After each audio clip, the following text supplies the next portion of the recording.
Discover adventurous Ladakh. Ladakh is one of the most adventurous places in India. A trip to Ladakh is all about camping and rafting and trekking. It has an arduous terrain, but its beauty is unparalleled. One of the many options as far as trekking around Ladakh is concerned, from a one-day walk covering monasteries or mountain ridges to longer treks for 2 to 4 weeks covering various valleys.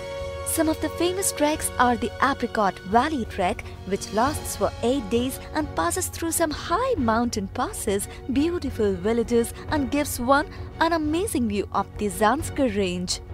Or there is the Nubra Valley Trek for 13 days, which crosses the highest motorable road in the world.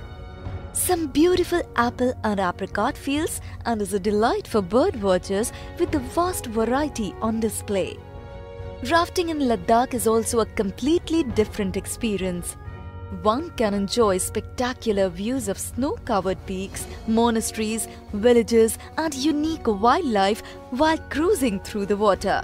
Rafting in Ladakh is available on Indus and its numerous tributaries. The most difficult and exciting one, though, is on the Zanskar River. Ladakh is a cold place, a very cold one indeed. So best time to trip a plan would be between June and September.